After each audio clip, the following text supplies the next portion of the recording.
देवर चचा बनने वाला था। उसको खबर सुनाई तो खुशी से झूम उठा और मुझे गले लगा लिया।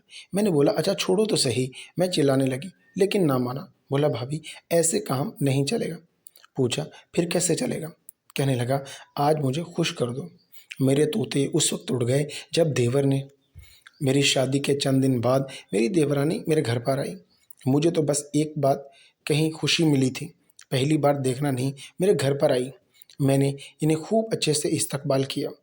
मेरा देवर भी बहुत अच्छा था। अपनी शादी पर मैं अपनी देवरानी को इतने अच्छे से नहीं देख पाई थी। वो जिस्म से बहुत पतली थी। उसका बदन देखने पर किसी मर्द के जैसा नज़र आता था, क्योंकि एक औरत की खूबसूरती उसका जिस्म बढ़ाता है, और मेरी देवरानी का जिस्म औरत के जिस्म के बरखिलाफ।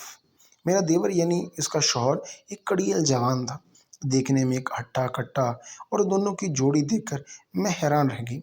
लेकिन मैंने इनसे ऐसी कोई बात नहीं की, क्योंकि मैं अभी इस घर में नई नई शादी करके आई थी। हर किसी का अपना मिजाज होता है, और मैं अभी तक अपने घर वालों के मिजाज से अच्छी तरह वाकिफ नहीं हुई थी, और मैं कोई भी ऐसा काम नहीं चाहती थी जिसकी वजह से मेरा घर खराब हो। शादी के बाद मेरी देवरानी के साथ ये मेरी पहली मुलाकात थी।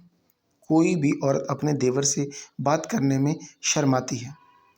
मैं भी शर्मा गई, लेकिन मेरा देवर बहुत खुले मिजाज वाला था। वो मेरी हर छोटी से छोटी बात को की तारीफ कर रहा था। मैं उसको खुले और सादा मिजाज को समझ नहीं पाई। वो मुझे मालूम नहीं था कि इसके पीछे कोई और अजीब वजह भी हो सकती थी। उस दिन घर पर कोई नहीं था। मैं बाथरूम से निकलकर गुनगुनाते हुए बाहर हॉल में आ गई और अपने दुपट्टे को पकड़कर बालों को खुश्क करने लगी। तभी मेरा दुपट्टा नीचे गिर गया। उसी वक्त मेरा देवर मेरे सामने आ गया, क्योंकि मेरा जिस्म इंतहाई खूबसूरत था, जिससे औरत की खूबसूरती होती है।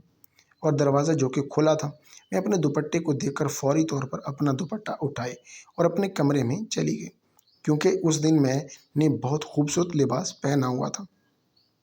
इस हालत में मैं अपने देवर के सामने कभी ना जाती, मगर आज अचानक इसने मुझे देख लिया।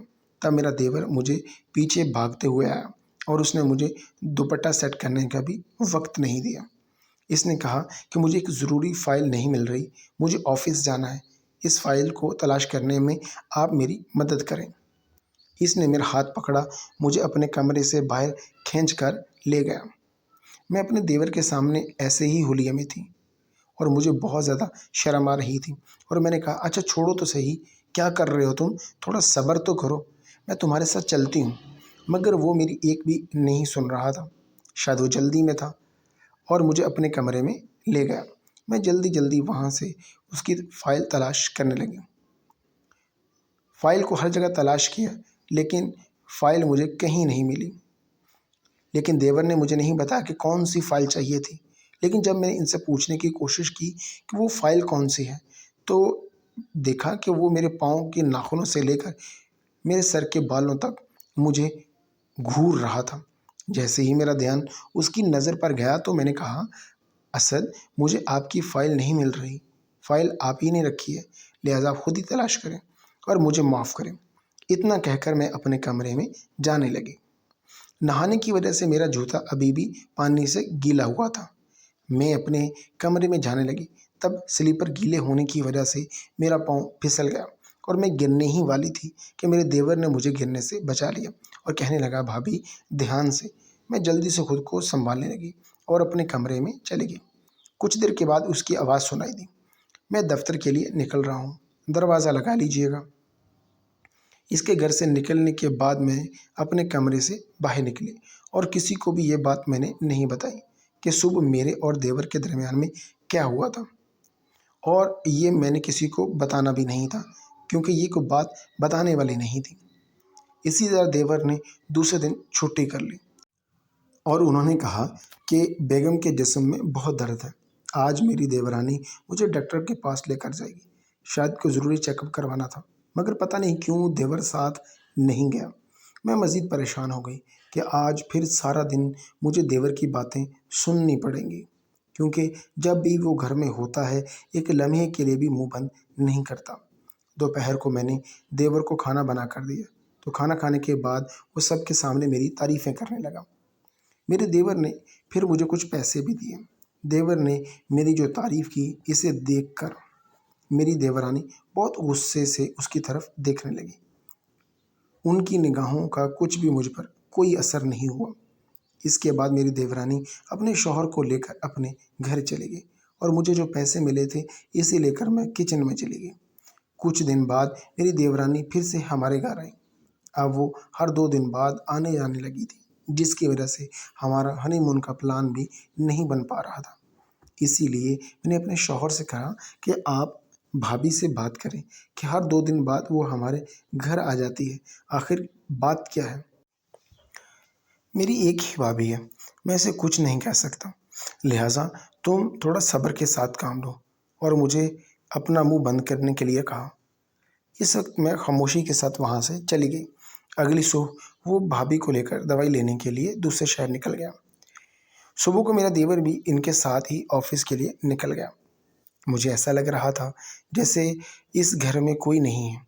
मैं सुबह से सबको नाश्ता दे रही थी, थक गई थी, लेकिन किसी ने मेरा हाथ नहीं बटाया। एक तो मैं कई दिनों से अकेले काम कर कर के थक चुकी थी। दूसरा, इन दिनों में मुझे काफ़ी चक्कर भी आ रहे थे। अचानक मुझे चक्कर आ गया और मैं किचन में गिर पड़ी। कुछ देर बाद जब मेरी आंख खुली तो मैं अपने कमरे में थी और मेरा देवर मेरे पास बैठा हुआ था। इन्हें देखकर मैं फ़ौरन उठकर बैठ गई। मैंने इनसे कहा, आप यहाँ कैसे? फिर इसने कहा, तो मुझे गलत ना समझना, मैं सुबह से आपका चेहरा देख रहा था और मुझे लग रहा था कि आपकी तबीयत ठीक नहीं है। इसलिए मैं ये देखने के लिए घर आया था कि आपको शायद किसी मदद की ज़रूरत है। जब मैं घर में आया तो आप किचन में अपना काम करने में मसरूफ़ थी। अचानक से आप बेहोश हो गई। मैंने डॉक्टर को बुलाया और डॉक्टर ने कहा कि आप टेंशन ज़्यादा ले रही हैं, जिसकी वजह से आपको चक्कर आ रहे हैं। डॉक्टर ने आपको आराम का मशवरा दिया है। मैं समझता हूँ कि आपकी फ़िक्र का सबसे बड़ी वजह मैं और मेरी बीवी है। आपको फ़िक्रमंद होने की ज़रूरत नहीं। मैं शाम को अपनी बीवी को साथ लेकर यहाँ से चला जाऊँगा। ये सुनकर मैं शर्मिंदा हो गई। इसलिए मैंने अपने देवर से कहा कि मुझे आप लोगों से कोई परेशानी नहीं है। आप सब मेरे अपने हैं। अब आप मेरे लिए जो किया है, इसके लिए बहुत शुक्रिया। अगर आप वक़्त पर ना आते तो जाने कब तक मैं बेहोश पड़ी रहती। आज आपने डॉक्टर को बुलाया और मेरी मदद की। मैं ये आपका एहसान कभी नहीं भूल सकती।